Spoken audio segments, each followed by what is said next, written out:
ಸಭೆ ಕರೆದಿದ್ದಾರೆ ತುಮಕೂರು ಜಿಲ್ಲಾ ಜನಪ್ರತಿನಿಧಿಗಳು. ನೀವು ಮೊದಲಿಂದನೂ ಆ ಒಂದು ಯೋಜನೆಗೆ ವಿರೋಧ ವ್ಯಕ್ತಪಡಿಸಿದ್ರಿ. ಇವತ್ತಿನ ಆ ಒಂದು ನಿರ್ಧಾರಕ್ಕೆ ಬದ್ದಾನ ಹೇಗೆ? ನಾವು ಕೆಡಿಪಿ ಮೀಟಿಂಗ್ ಅಲ್ಲಿ ಮಾನ್ಯ ಪರಮೇಶ್ ಸಾಹೇಬರು ಜಿಲ್ಲಾ ಉಸ್ತುವಾರಿ ಸಚಿವರಿಗೆ ವಿನಂತಿ ಮಾಡಿದ್ದು, ಇದರ ಮುಖ್ಯಮಂತ್ರಿಗಳ ಜೊತೆ ಈ ಸಭೆಯನ್ನ ಏರ್ಪಾಡು ಮಾಡಿ, ಮುಖ್ಯಮಂತ್ರಿಗಳು ಕಾವೇರಿ ನೀರಾವರಿ ನಿಗಮದ ಅಧ್ಯಕ್ಷರು ಕೂಡ, ಯಾವಾಗಲೂ ಇದು ಯೋಜನೆ ಆಗಿರೋದು ಮುಖ್ಯಮಂತ್ರಿ ಅಧ್ಯಕ್ಷತೆಯಲ್ಲಿ ಆಗಿರುವಂತದ್ದು. ಅವ್ರನ್ನ ನಮ್ಮ ಕಷ್ಟಗಳನ್ನು ಹೇಳ್ಕೊಳ್ಳೋದಕ್ಕೆ ಮುಖ್ಯಮಂತ್ರಿ ಅಧ್ಯಕ್ಷತೆ ಆಗಿದ್ರೆ ಚೆನ್ನಾಗಿರೋದು. ಏನೋ ಈಗ ನಮ್ಮ ಉಪಮುಖ್ಯಮಂತ್ರಿಗಳು ಭಾವಿ ಮುಖ್ಯಮಂತ್ರಿಗಳು ಸಭೆ ಕರೆದಿದ್ದಾರೆ, ಏನ್ ಹೇಳ್ತಾರೆ ಕೇಳೋಣ. ಯಾಕೆಂದ್ರೆ ಡಿ ಕೆ ಶಿವಕುಮಾರ್ ಆ ಯೋಜನೆ ಮಾಡ್ಲೇಬೇಕು ಅಂತ ಹಠ ಇಟ್ಕೊಂಡು ಕೂತಿದ್ದಾರೆ. ವಿಶೇಷವಾಗಿ ಅದು ರಂಗನಾಥ್ ಅವರಿಗೆ ಸ್ವಲ್ಪ ಅನುಕೂಲ ಮಾಡಬೇಕು ಅಂತ ಹೇಳಿ. ನಮ್ದೇನ್ ವಿರೋಧ ಇಲ್ಲ, ನಮ್ ಕುಣಗಲ್ ನೀರ್ ಕೊಡೋದಕ್ಕೆ ಏನು ತಕರಾಲಿಲ್ಲ, ಮಾಗಡಿ ಕೊಡೋಕ್ಕೂ ಏನು ತಕರಾಲಿಲ್ಲ. ಒಂದೇ ನಮ್ ತಕರಾಲಿರೋದು ಕಟ್ ರೂಟ್ ಕಳ್ ರೂಟಲ್ಲಿ ತಗೊಂಡೋಗ್ಬೇಡಿ. ರಾಜಮಾರ್ಗದಲ್ಲಿ ಏನು ನಾಲೆ ಇದೆ ಆ ನಾಲೆ ಮುಖಾಂತರ ತಗೊಂಡೋಗಿ ಈಗ ಮಾಡಿರುವಂತ ಯೋಜನೆ ಏನ್ ಇವತ್ತು 34.5 ಕಿಲೋಮೀಟರ್ ಎಕ್ಸ್ಪ್ರೆಸ್ ಕ್ಯಾನಲ್ ಅಂತ ಏನ್ ಮಾಡಿದ್ರ ಆ ಯೋಜನೆಗೆ ಅದು ಅವೈಜ್ಞಾನಿಕವಾಗಿದೆ ಅಂತ ಹೇಳಿ ನಾವು ವಿರೋಧ ಮಾಡಿದ್ದೇವೆ. ನಾವಲ್ಲ, ಇಡೀ ತುಮಕೂರು ಜಿಲ್ಲೆಯ 8 ತಾಲೂಕಿನ ಜನ ಇದನ್ನ ವಿರೋಧ ಮಾಡಿದ್ದಾರೆ. ಈ ಯೋಜನೆ ಮಾಡೋದ್ರಿಂದ ಮುಂದೆ 8 ತಾಲೂಕುಗಳಿಗೆ ಹೇಮಾವತಿ ನೀರು ಯಾವುದೇ ಕಾರಣಕ್ಕೆ ಸಿಗೋದಿಲ್ಲ ಅಂತ ಹೇಳಿ ಸ್ಪಷ್ಟವಾಗಿ ಹೇಳಿದ್ದೇವೆ. ಇವತ್ತು ಕೂಡ ನೇರವಾಗಿ ಅದನ್ನ ಸಭೆಯಲ್ಲಿ ಹೇಳ್ತೇವೆ. ನಾವು ಮೂಲ ಯೋಜನೆ ಬಿಟ್ಟು ನೀವು ಮೂಲ ಯೋಜನೆ ಮುಖಾಂತರ ಮಾಗಡಿಗಾರ ತಗೊಂಡೋಗಿ, ಚನ್ನಪಟ್ಟಣಕ್ಕಾರ ತಗೊಂಡೋಗಿ, ರಾಮನಗರಕ್ಕಾರ ತಗೊಂಡೋಗಿ ನಾಲೆ ಮುಖಾಂತರನೇ ನೀರು ಹೋಗ್ಬೇಕು ಅನ್ನೋದು ನಮ್ಮ ರೈತರದ ಆಗ್ರಹ, ನಮ್ದು ಆಗ್ರಹ. ಇಡೀ ತುಮಕೂರು ಜಿಲ್ಲೆಯ ಪರಮೇಶ್ವರ್ ಅವ್ರದ್ದು, KN ರಾಜಣ್ಣ ಅವ್ರದ್ದು, ಮತ್ತೆ ಎಲ್ಲಾ ಕೃಷ್ಣಪ್ಪನವ್ರದ್ದು, ಜ್ಯೋತಿ ಗಣೇಶ್ ಅವ್ರದ್ದು, ಸುರೇಶ್ ಬಾಬು ಅವ್ರದ್ದು, ಎಲ್ಲರದ್ದು ಇದೇ ಆಗ್ರಹ ಇದೆ.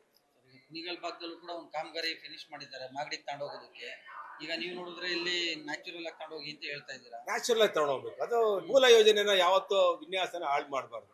ಅದಕ್ಕೆ ಕಳ್ಳ ಮಾರ್ಗದಲ್ಲಿ ನೀರು ತಗೊಂಡೋದಕ್ಕೆ ನಮ್ಮ ರೈತರು ವಿರೋಧ ಇದೆ.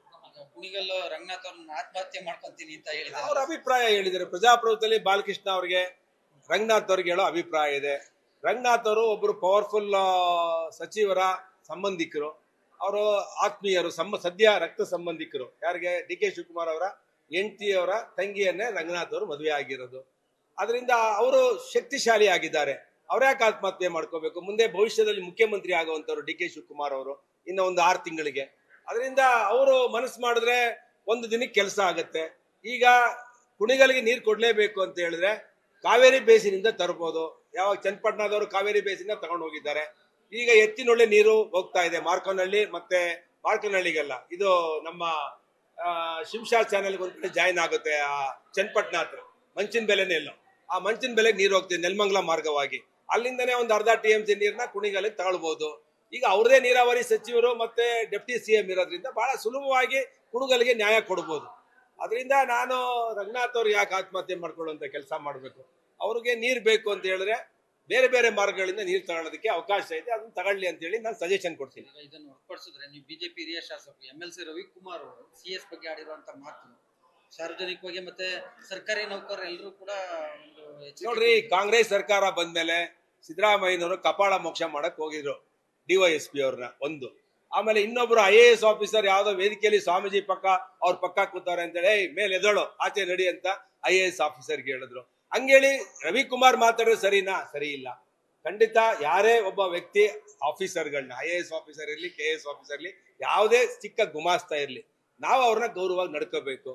ಕೋಪದಲ್ಲಿ ಮಾತಾಡಿ ಈ ತರ ಗೊಂದಲಗಳನ್ನ ಯಾರು ಸೃಷ್ಟಿ ಮಾಡ್ಕೋಬಾರ್ದು. ರವಿಕುಮಾರ್ ಅವರು ತಪ್ಪಾಡಿದ್ರೆ ಖಂಡಿತ ತಪ್ಪೇ.